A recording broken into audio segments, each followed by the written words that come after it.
jusqu'au verset 80. Alors, je lirai quelques portions justement de ce chapitre. Donc, je donnerai quelques épisodes justement du chapitre, des portions qui vont m'aider à présenter la pensée de Dieu pour ce soir.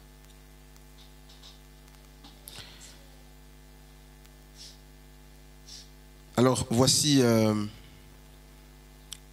le verset 13.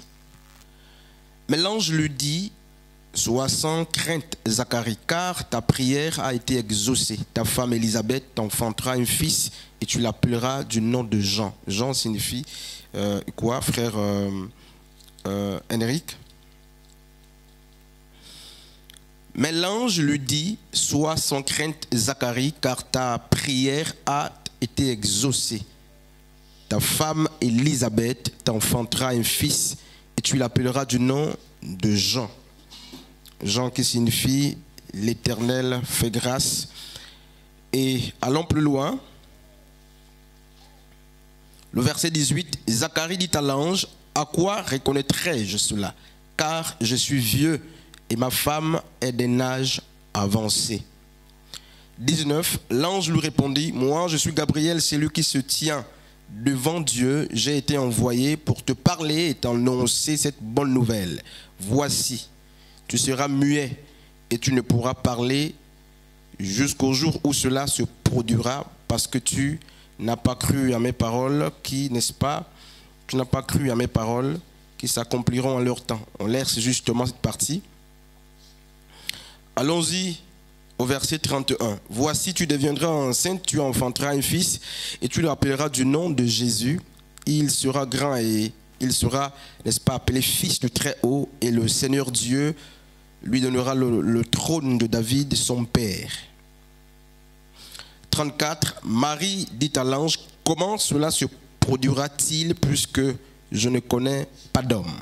35. L'ange lui répondit: le Saint-Esprit viendra sur toi et la puissance du Très-Haut te couvrira de son ombre. C'est pourquoi le Saint-Enfant qui naîtra s'appellera Fils de Dieu. Amen. Alors, nous sommes à notre deuxième jour de rencontre, certainement notre quatrième jour de jeûne. Deuxième jour de rencontre, du moins pour le partage et la prière d'ensemble. Et nous avons à l'esprit la thématique qui est qu'il nous faut, n'est-ce pas, attiser la flamme ou les flammes. Il nous faut raviver la flamme. Alors, regardez ce que Luc, justement, c'est le même qui a écrit Actes. Il parle à Théophile et vous vous rendrez compte justement qu'il est question de certains témoignages de ceux qui étaient témoins oculaires de la vie de Christ et qui ont choisi, n'est-ce pas, de rapporter fidèlement ce qu'ils ont vu. Luc parle donc à Théophile, lui disant ce qui s'est produit, et c'est lui qui raconte au matin justement de ce livre de Luc l'histoire de deux personnages, deux héros très importants dont les ministères étaient justement attachés. C'est l'histoire de Jean le Baptiste et l'histoire de Yeshua, c'est lui qui devait, n'est-ce pas, sauver son peuple. Et Luc nous montre deux familles. Luc nous montre justement un ange qui vient parler. Luc nous montre des réactions diverses. Et il nous montre des événements justement enchaînés, mais qui ne sont pas inscrits dans le même ordre. Il commence par Zacharie, qui était un sacrificateur, un homme de Dieu, justement le mari d'Élisabeth. Il nous montre ce monsieur en train d'exercer le ministère selon justement la coutume juive, tirage au sort. C'est lui qui devait justement faire le temps au temple pendant cette période. C'est lui qui devait présenter les sacrifices au Seigneur, du peuple au Seigneur. Et pendant son exercice, la Bible dit que l'ange apparaît pour lui parler d'un sujet qu'il a longtemps évoqué, qu'il a longtemps monté vers le Père sans aucune satisfaction. C'était question justement d'avoir un enfant. Et la Midrash dit justement que cet homme était fatigué, il se lassait.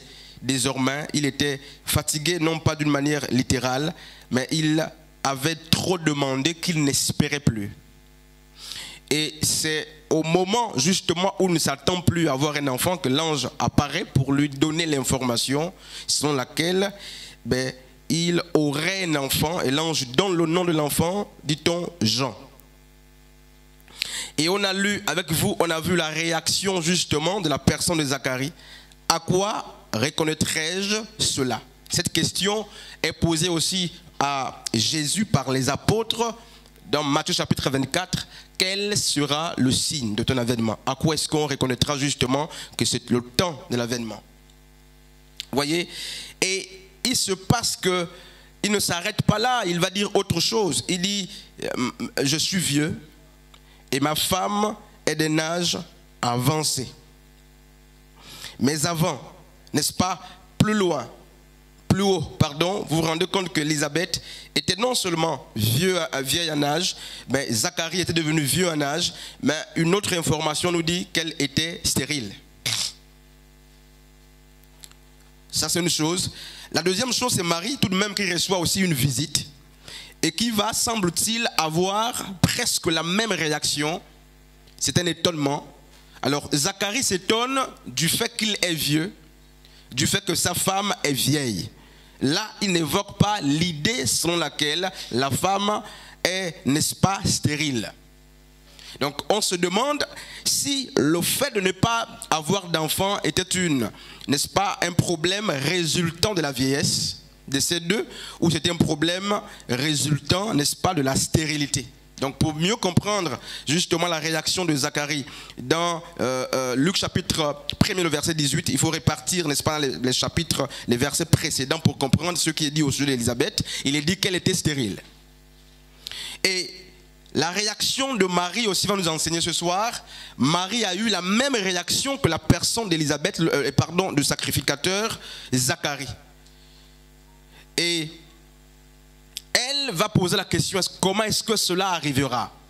Puisque je suis une femme vierge.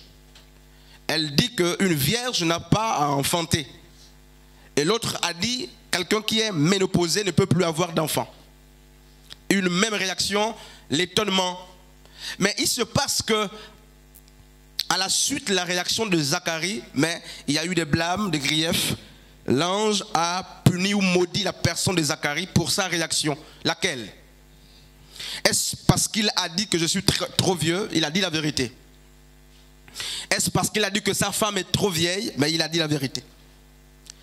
Pourquoi est-ce que l'ange, n'est-ce pas, Gabriel, semble-t-il, qui est le même qui a parcouru les deux familles, qui a visité les deux maisons, n'a pas aussi puni, n'est-ce pas, Marie, la mère de Jésus et la fiancée de Joseph? Pourquoi Zacharie va-t-il devenir muet pour avoir posé la question de savoir à quel signe est-ce que je reconnaîtrai justement que ce que tu as dit est ou arrive? Pourquoi lui? Pourquoi pas Marie? Pourquoi Jésus n'a-t-il pas maudit tout de même, n'est-ce pas, les apôtres dans Matthieu chapitre 24 lorsqu'ils ont dit quel sera le signe? Donc le fond ou la réalité n'est pas au niveau de la question de l'interrogation de la personne justement de Zacharie. La question n'est peut-être pas le problème. Sinon, pour la même question, certainement, on aurait eu, n'est-ce pas, mais une même réaction vis-à-vis des apôtres dans Matthieu 24, vis-à-vis même de la personne de Marie, la fiancée de Joseph, donc la mère de Yeshua, le grand sauveur. Donc il est dit dans Actes chapitre 4, le verset 12, car il n'y a de salut en aucun autre, n'est-ce pas, parce qu'il n'y a sous le ciel aucun autre nom qui ait été donné parmi les hommes par lequel nous devions être sauvés. Ça c'est l'exclamation, la personne de Pierre, n'est-ce pas, dans Actes, lorsque il est recouvert par le feu, par l'Esprit de Dieu. Il est capable de dire que sur toute la surface de la terre, Élie a été connu, Moïse, n'est-ce pas, ces hommes ont été connus, Élisée, tous ces grands, Abraham, Noé. Mais il dit, aujourd'hui, recouvert par l'Esprit de Dieu, il n'y a sous le ciel aucun autre nom. Ça, c'est pas le message du soir. Alors, pour faire court, il est question de la charge sémantique ou la charge émotionnelle qui accompagnait, n'est-ce pas, le discours de Marie et le discours de Zacharie et même le discours des apôtres dans Matthieu chapitre 24. Il semble que d'une manière linéaire et littérale, c'est le même discours, mais le fond n'était pas le même. C'est pourquoi on peut parler le même langage, mais la différence sera justement au niveau de la charge. Et la charge n'est vue que par des signes, n'est-ce pas, qui sont parfois non perceptibles, n'est-ce pas, à l'œil nu, qui ne sont parfois pas visibles à l'œil nu. Et donc l'ange qui est l'ambassadeur de Dieu, l'envoyé de Dieu, a ausculté, n'est-ce pas, le discours de Zacharie pour se rendre compte que ce grand sacrificateur est en train justement de douter. C'est pourquoi plus loin il va dire, tu deviendras aveugle, muet, jusqu'à ce que l'enfant naisse, parce que tu as douté. Comment sait-on qu'il a douté dans le peu de mots? Il dit, comment reconnaîtrai-je? Car je suis vieux et ma femme est d'un âge avancé. Ces quelques mots, l'ange dit, c'est un manque de foi. Mais l'ange n'a pas vu un manque de foi justement sur la personne de Marie. Parce qu'après l'interrogation, l'ange a continué justement d'embellir son discours. Frères et sœurs, où vais-je, n'est-ce pas, et où suis-je en train d'en venir? Nous parlons, n'est-ce pas, de ranimer, raviver la flamme. Alors, pour les lecteurs de la Bible, comme nous le sommes, nous savons tous le faire. Nous savons du reste que Zacharie ne doute pas parce qu'il a envie de douter. C'est un homme qui connaissait la Torah. Il était habitué à la présence, n'est-ce pas, à la présence divine ou à la présence des anges. Il est habitué à sacrifier. Et donc, il est accoutumé au langage de Dieu. Mais parce qu'il était victime, n'est-ce pas, du non-exaucement depuis plusieurs années, depuis sa jeunesse, jusqu'à ce temps-là, il semble qu'il ne croit plus même à ce que Dieu annonce comme nouvelle, à ce que Dieu annonce comme, n'est-ce pas, événement futur. Frustré, il semble que Zacharie portait, n'est-ce pas, sur sa conscience, sur son esprit et sur son âme, même sur son corps, n'est-ce pas, le poids des souvenirs non exaucés ou le poids des blessures de l'âme. Cet homme a depuis plusieurs années cherché d'avoir un enfant, il n'a pas eu. Et voilà qu'il est dans une condition ou un contexte où d'une manière naturelle, il ne peut pas avoir d'enfant. C'est là que le Seigneur apparaît pour lui faire le clin d'œil, pour lui faire la promesse. Par le truchement de l'ange, Zacharie, blessé par le passé, déçu par, n'est-ce pas, le passé, ayant sur lui le poids des souvenirs, c'est-à-dire des prières non exaucées, n'est-ce pas, ou de la requête non exaucée, semble-t-il n'est plus, n'est-ce pas, apte à écouter ou à croire à ce que l'ange est en train de lui dire. Ou pas dans sa chambre. Zacharie n'est pas, n'est-ce pas, le prétoire. Zacharie n'est pas, n'est-ce pas, dans les parvis. Zacharie est dans le lieu saint, près de parfum où il doit, n'est-ce pas, adorer le Seigneur. Et c'est dans la présence de Dieu qu'il est en train de douter de ce que Dieu est en train de dire par le truchement de ton serviteur, le malak, donc l'ange, le messager. Frères et sœurs, mes amis dans la foi, je veux parler peu pour qu'on prie beaucoup, certainement, Dieu voulant. Une des raisons, n'est-ce pas, ou un des arguments qui nous empêche aujourd'hui d'accroître ou d'émanciper le feu qui est le nôtre, n'est-ce pas, un des principes, un des éléments qui amène beaucoup parmi nous aujourd'hui à ne plus croire au feu qui peut s'allumer, à ce que Dieu peut dire, à l'émancipation justement de la flamme, à la croissance, n'est-ce pas, au développement de soi et des autres, ou du milieu dans lequel nous évoluons. C'est quoi? C'est la déception justement que nous avons eue du passé. Le fait que le passé pèse sur nous, d'autres parlent justement des blessures non guéries, des mauvais souvenirs. Ces choses empêchent aujourd'hui que nous ayons, n'est-ce pas, une idée fixe qui puisse nous amener à croire à ce que Dieu est capable de faire avec nous et à ce que Dieu est capable d'allumer, n'est-ce pas, comme feu. Et même dans la présence de Dieu comme Zacharie, je crois qu'il faut le préciser davantage. Zacharie est en train de rendre un culte à Dieu. Il est dans un milieu où règne la sainteté. Je dois rappeler que dans le lieu saint, on trouvait justement les tables de pain de proposition. On trouvait justement 12 pains de proposition. On trouvait, n'est-ce pas, le thé de parfum. Là, on trouvait même le chandelier. C'est pas dehors. Il est dans la présence de Dieu. Un milieu où il est censé, n'est-ce pas, être sanctifié pour amener vers le Père les sacrifices du Père, n'est-ce pas, pardon des autres. Mais c'est dans ce milieu-là, dans ce milieu où règne la sainteté, la seigneurie de Dieu, que Zacharie est en train d'insulter Dieu par le doute à cause de la déception. Parce qu'il était touché, durement touché, depuis plusieurs années. Et lorsque tu crois que tes paroles, même dans une prière, dans une prédication, sont simples, Dieu perçoit et il les juge. Dieu perçoit, il les occulte. Il est capable de dire, c'est lui qui a dit bonjour, comme l'autre ici est orgueilleux. C'est lui qui a dit bonjour, comme l'autre ici, n'est-ce pas, est hypocrite. Et Zacharie a fait comme, n'est-ce pas, Marie, mais Zacharie a été vu comme un homme qui doutait, un homme, n'est-ce pas, qui a remis en question la parole de l'ange. Homme de Dieu, femme de Dieu, chers frères et sœurs, si nous voulons l'émancipation de la flamme autour de nous, dans notre nouvelle expérience ou nos nouvelles expériences, apprenons, n'est-ce pas, à guérir des mauvais souvenirs. Zacharie n'avait pas un mauvais souvenir avec les humains comme lui. Son mauvais souvenir venait du fait que Dieu lui-même jusqu'ici n'avait pas exaucé la prière. Et ce souvenir l'amène à douter désormais, n'est-ce pas, d'une pensée, d'une parole qui vient de Dieu. Il aurait dû sortir de là, n'est-ce pas, en joie avec un grand feu, une grande flamme, mais il sort muet. Parlant au peuple désormais, non par une voix exclusive, mais par des signes, jusqu'à ce que Jean-Baptiste, n'est-ce pas, mais naquit, Zacharie est resté muet. Homme de Dieu et femme de Dieu. Le problème de la flamme aujourd'hui, ou le problème justement qui est le nôtre, ne le voyons pas seulement sous l'angle justement du péché. Ne le voyons pas seulement sous l'angle justement, je ne sais pas, chacun le range. Mais j'aimerais aujourd'hui nous amener à voir ce problème de feu ou de flamme qui doit, n'est-ce pas, s'émanciper dans, n'est-ce pas, le poids qu'exerce sur nous les souvenirs mauvais du passé. Les mauvais souvenirs du passé.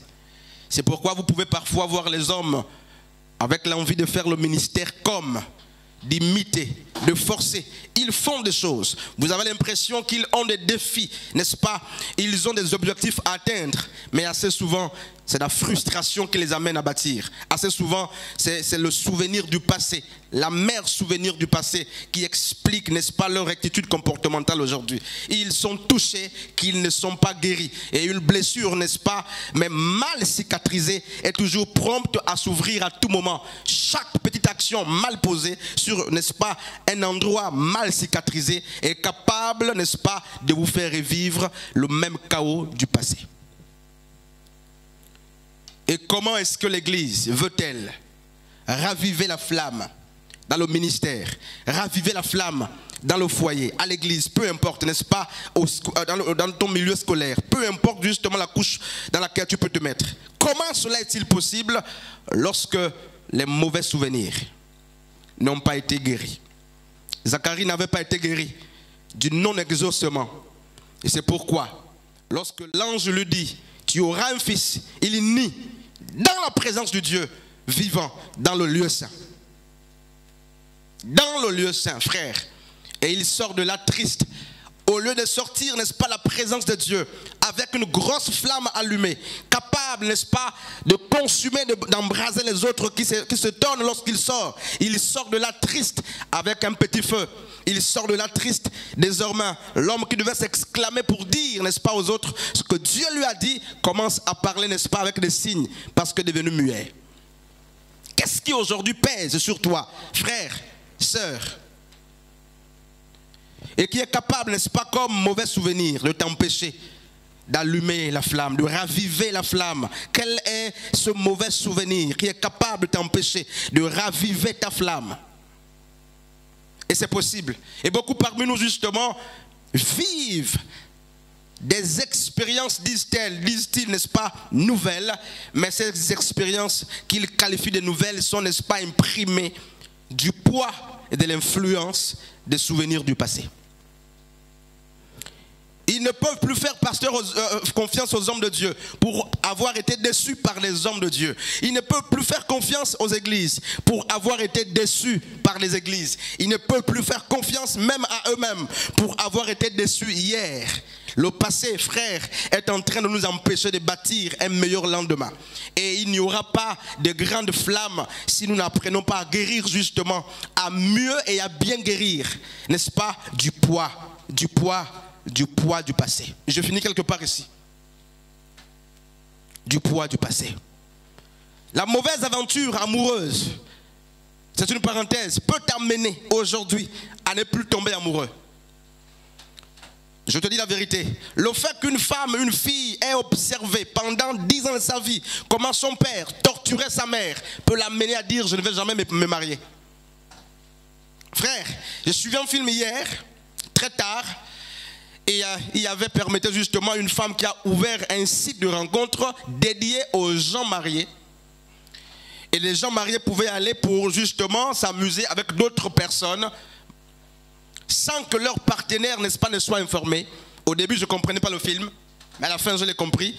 J'ai compris, selon mon analyse personnelle, que mais la personne qui a ouvert le site l'a ouvert simplement pour tuer tous ces mariés qui devaient céder. Certainement, d'ailleurs, c'est ça, la personne avait un mauvais souvenir de l'infidélité.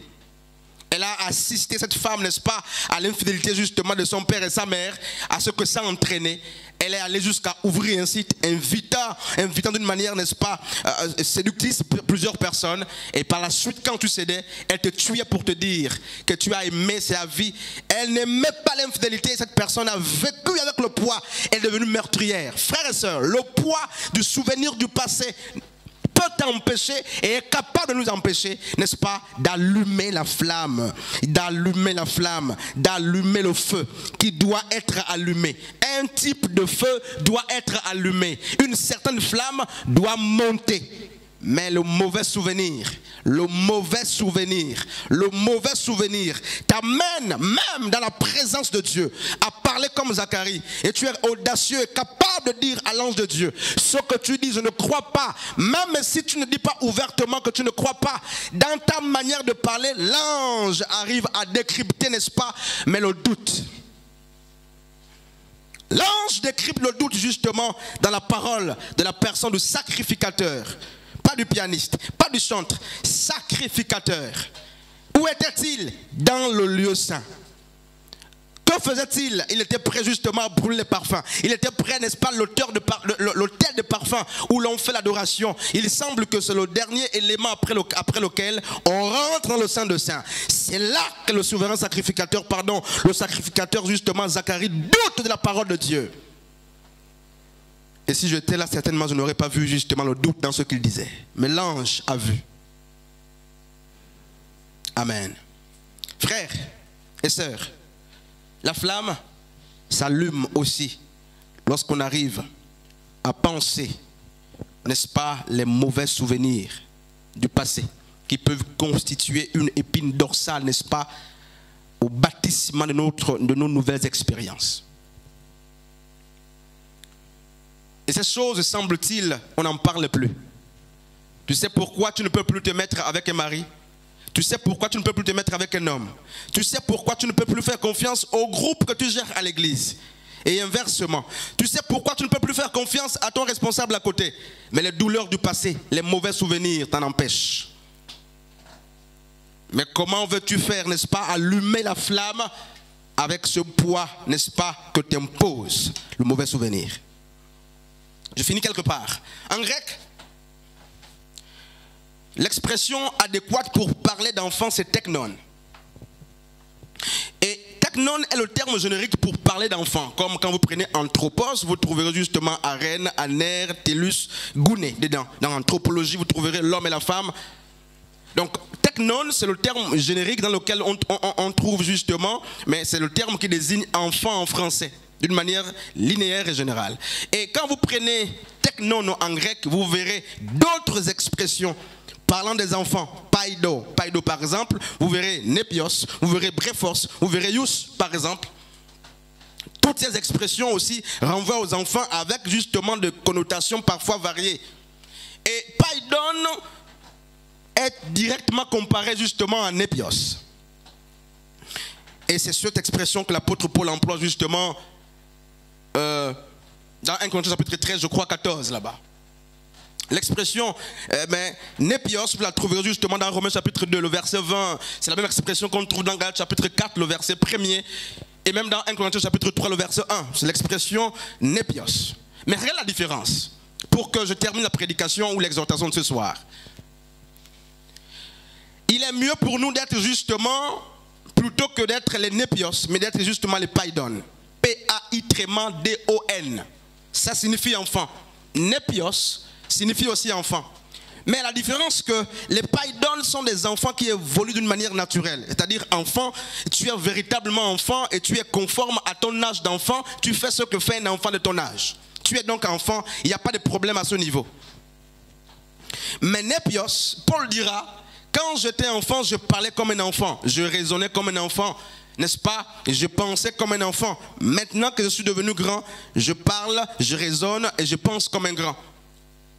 Népios, lorsqu'on dit vous êtes népios, ça signifie qu'en réalité, vous avez refusé, n'est-ce pas, de grandir. Et vous avez adopté dans une période, n'est-ce pas, non nécessaire, les habitudes des enfants. C'est-à-dire, littéralement, vous êtes en retard. Mieux encore, népios est utilisé assez souvent pour qualifier les personnes immatures. Donc, c'est une expression péjorative, comparativement à païdon, justement. Et le problème avec justement, le problème qui mit l'Église, parlant justement des mauvais souvenirs, est que il n'y a que les népios, assez souvent, n'est-ce pas, qui ont du mal à faire passer les souvenirs du passé. Permettez la redondance. C'est eux qui ont du mal justement à écraser les mauvais souvenirs. Les népios ne sont pas circoncis. Je ne parle même pas des brefos qui sont des fils intermédiaires. Comment voulez-vous qu'une flamme s'allume dans un département où il y a 2, 3 personnes qui ont pris l'eau froide, n'est-ce pas, qui est venue éteindre la flamme? Même si autour, d'autres s'agitent et s'activent, vous serez retardés, et nous serons retardés. On a besoin d'une église qui apprend à penser, n'est-ce pas, les mauvais souvenirs du passé. Zacharie est devenu muet. Parce que le mauvais souvenir du passé portant sur le non-exaucement l'a amené à douter à la parole de l'ange. Dans la présence de Dieu. Et tout le monde pouvait penser, si on nous amenait à faire une analyse textuelle, n'est-ce pas, de la réaction de Zacharie face aux propos de l'ange, c'est pas sûr qu'on devait voir l'orgueil, qu'on devait voir le manque, n'est-ce pas, de foi. Mais l'ange qui voit des paroles, qui voit au-delà de la parole, qui voit les pensées, a su que Zacharie, dans le peu de mots qu'il vient de dire, il est orgueilleux, il manque de foi, il doute. C'est ça le problème de la flamme. Et nous avons un chant. Nous aimons un chant que nous avons écrit avec les chantres justement. Nous l'acclamons, nous le vénérons, l'envoyé de Dieu Emmanuel, de toutes nos forces. Marchons vers l'étoile, ranimons ou animons la flamme, frères et sœurs. Ce chant, nous l'avons écrit ensemble, nous le chantons. L'heure est venue où il nous faut, n'est-ce pas, activer le feu, où il nous faut, n'est-ce pas, mais raviver la flamme, où il faut sortir du lieu saint, non pas comme Zacharie, triste et muet, mais sortir avec les paroles, non pas en balbutiant, sortir avec les paroles, et non pas sortir de là muet. Voilà ce que Dieu me siffle, n'est-ce pas? Donc il y a des gens qui sortent même de la présence de Dieu muets. Ils ont vu, ils veulent dire, mais ils n'arrivent pas à dire, non pas qu'ils sont assez sages pour ne pas dire, Dieu a maudit leur langue. Donc c'est possible de sortir du lieu saint maudit par Dieu, que tu es allé adorer dans le lieu saint. C'est possible de prendre la malédiction dans le lieu saint comme Zacharie. Frères et sœurs, et de ne pas bénir le peuple. Zacharie devait bénir le peuple en sortant, mais il est sorti sans bénir. Très vite, il parle par les signes. Le peuple dit qu'il a vu une grande révélation. Le peuple dit qu'il a vu une grande révélation. Pitié de ce peuple. Le peuple n'a pas vu que cet homme est victime, n'est-ce pas, de la malédiction, parce qu'il a douté. Comme beaucoup parmi nous peuvent en être victimes. Il te faut quitter, n'est-ce pas, la dimension d'enfant. Pour que la flamme se ravive, n'est-ce pas, ou se ranime aussi lorsqu'on prend conscience qu'il nous faut guérir, n'est-ce pas, des expériences du passé. Apprenons réellement à guérir des expériences du passé. C'est pourquoi vous avez un petit temps de joie. C'est des joies qui sont fausses et des joies éphémères. Parce qu'en réalité, on n'a jamais été guéri. Je te parle aujourd'hui, mais demain matin, très vite, je ne te parle plus parce que le souvenir remonte. Très vite, lorsque tu me blesses, pendant que je te parle, je pense à tout ce que tu m'as fait depuis 4 ans. Ce n'est pas les guérisons. Nous sommes frustrés. Beaucoup font l'œuvre dans la frustration. En vérité, si on me donnait la capacité d'être chirurgien ce soir, d'opérer et de voir ce qui se passe dans l'âme, en vérité, on devait voir les poisons et les états de beaucoup ici. Frustrés. Pas seulement dans la dimension personnelle, même dans le ministère, d'ailleurs je parle pour le ministère. Frustrés, frères et sœurs. Oh, je voudrais, n'est-ce pas, être responsable. Depuis que j'envisage, je n'ai pas été nommé, c'est elle qui est responsable. Et tu fais l'œuvre dans la frustration, parce que tu aimerais être à la place. Tu fais l'œuvre avec la frustration, dans la frustration. Une ancienne comme toi à côté de toi, mais vous avez des problèmes dans le passé. Frustré, c'est des petites joies, des fausses paix, n'est-ce pas? Mais le souvenir, le poids du passé pèse sur toi. Voici des choses qui constituent, n'est-ce pas, un obstacle pour l'épanouissement et pour qu'on allume la flamme dans toute sa véritable dimension. Frères et sœurs, apprenez donc à pardonner réellement si nous, apprenons à pardonner réellement si nous voulons que notre flamme soit réelle et qu'elle s'allume. Apprenons à pardonner réellement. Apprenons à être vrais avec nous-mêmes et avec Dieu. Frères et sœurs, apprenons la vérité même dans la présence de Dieu. Apprenons la vérité si nous voulons que la flamme s'allume. Pardonnons-nous les uns les autres pour la vérité, pour de vrai, si nous voulons que la flamme s'allume. Voici des choses justement qui empêchent l'éclosion de la flamme. Et nous cherchons assez souvent la flamme ailleurs. Nous cherchons la flamme ailleurs. Les dons sont présents. Les charismes sont présents. L'Esprit de Dieu est présent. Mais il y a un problème majeur. Les souvenirs du passé. Les mauvais souvenirs du passé. Il te faut guérir de ces choses. Il te faut guérir. Je lisais un livre. Un petit enfant justement à 1978. Va se noyer dans un fleuve. Et il y avait des adultes autour du fleuve qui le regardaient. Et lorsque le policier est venu leur dire, mais pourquoi n'avez-vous pas intervenu pour sauver l'enfant? Ils ont dit, ce fleuve est relié à un grand tunnel et il est pollué. Il y a trop de saleté qu'on n'a pas eu le courage de tomber dans ces eaux sales pour aller sauver une vie. Et les parents de ces enfants ont recueilli ce témoignage toute leur vie. Peut-être qu'après la lecture, je vais amener ce livre ici, ça va rester à la bibliothèque. Toute leur vie, ils ont décidé de ne plus jamais aider les enfants en difficulté. Et chaque fois, leur seul enfant, il avait 7 ans. Chaque fois qu'il voyait ses parents, un autre enfant en danger, eh bien, ils le laissaient aussi passer. Ils avaient des excuses à donner, comme les gens avaient donné les excuses hier. On n'a pas pu sauver cet enfant parce que les eaux dans lesquelles il se noyait sont assez polluées. Frères, les troubles du passé peuvent vous amener à être des criminels à vie. À ne plus jamais faire confiance. Moi, Christ, demandez-moi si je peux encore héberger quelqu'un dans ma maison. Quelqu'un m'a posé la question, ça fait 2 dimanches. Moi, j'ai dit non, impossible. Sauf si Dieu me parle ouvertement et clairement. À l'époque, je pouvais le faire, n'est-ce pas, à cause de l'humanisme. Donc l'humanité et moi, l'amour propre.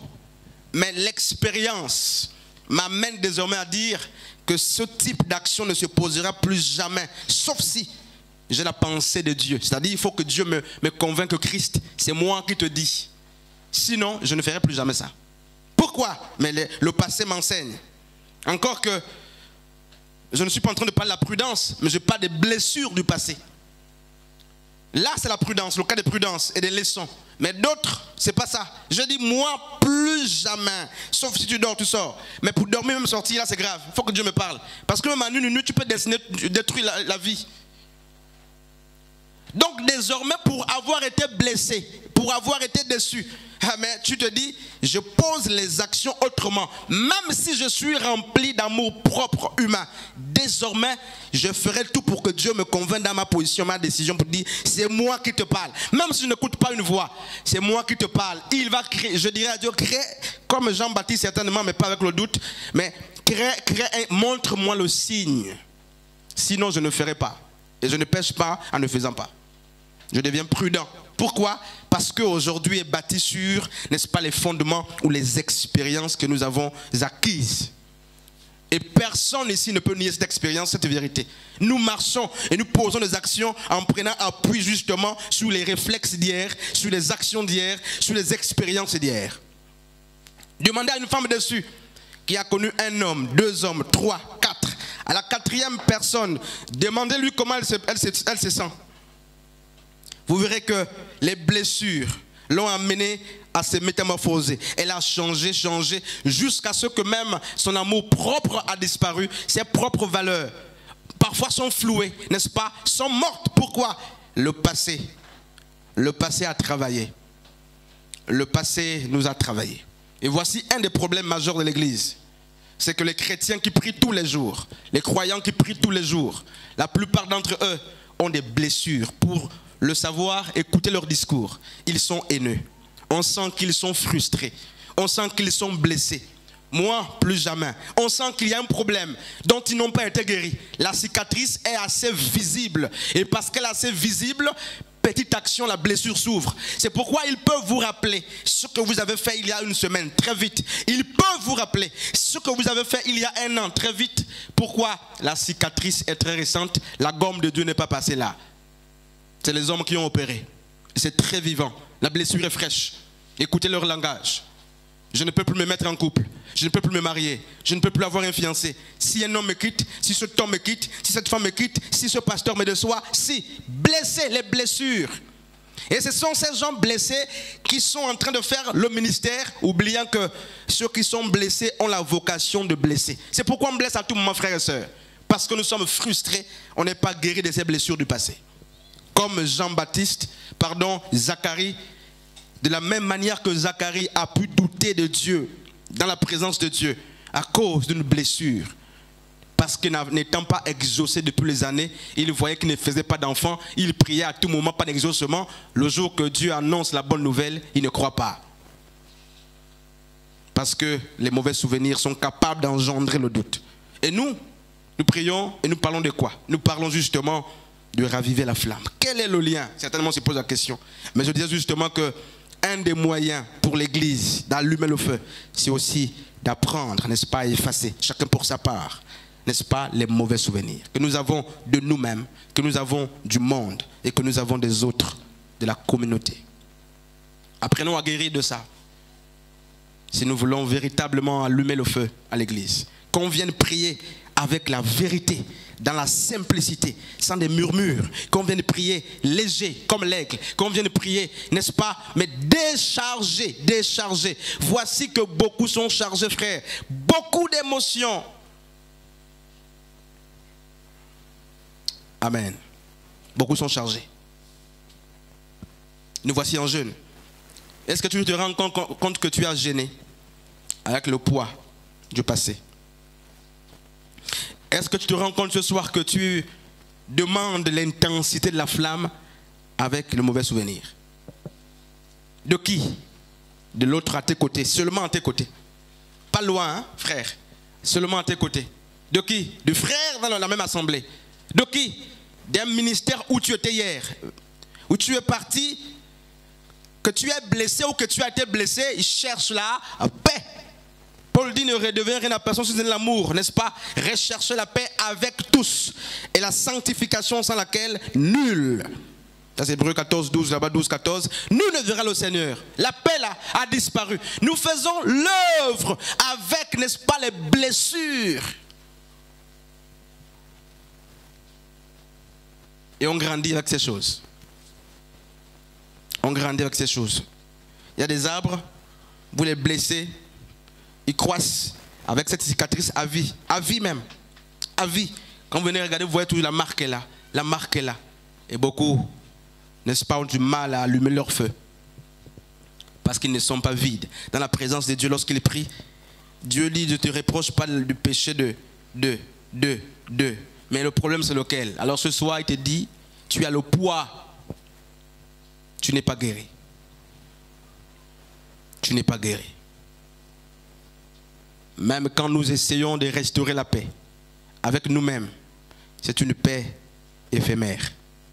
Les cicatrices sont très visibles. Et tu sais que tu n'es pas guéri. Tu sais que tu n'es pas guéri. Amen. Tu sais que tu n'es pas guéri. C'est un gros obstacle, n'est-ce pas, lorsqu'il nous faut allumer la flamme. Je ne veux pas nous garder long. On va s'arrêter ici. 19h08. On va prier pour 3, 4, 5 minutes. Frères, et je rappelle ceci. Apprenons à guérir des mauvais souvenirs si nous voulons bâtir des meilleurs lendemains.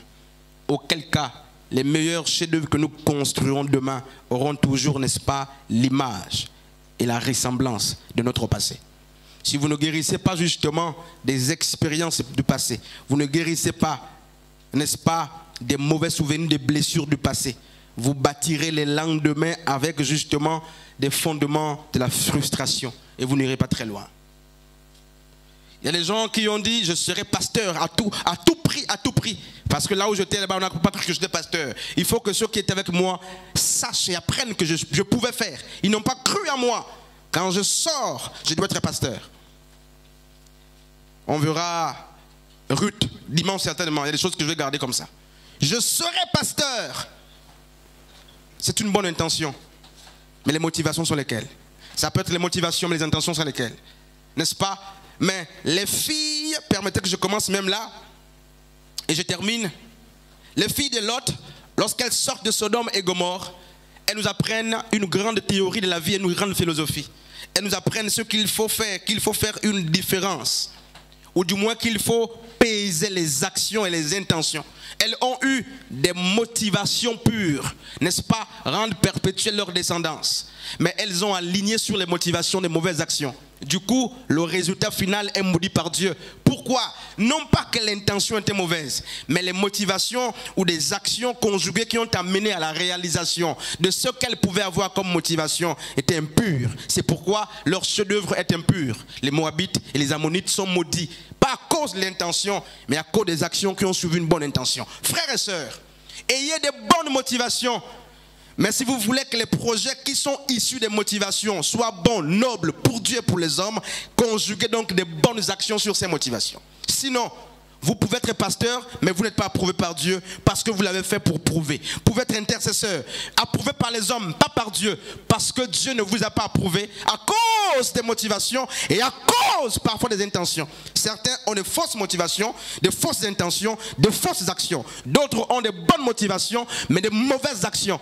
Et s'il y a de bonnes motivations, de fausses actions, sachez que le chef-d'œuvre sera faux et Dieu ne va pas l'agréer.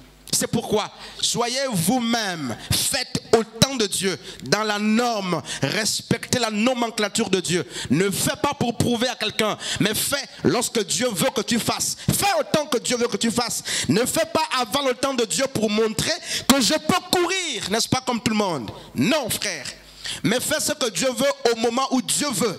C'est là que tu seras agréé. Ne sois pas comme les Ammonites et les Moabites, n'est-ce pas, qui sont issus de la relation entre action et motivation. Motivation pure, action mauvaise, engendre, n'est-ce pas, les Moabites et les Ammonites. Vous ne serez pas agréés, vous serez maudits, même si vous avez des grands ministères, des grands noms. Vous ne serez pas agréés par Dieu. Pourquoi? Vous êtes faux.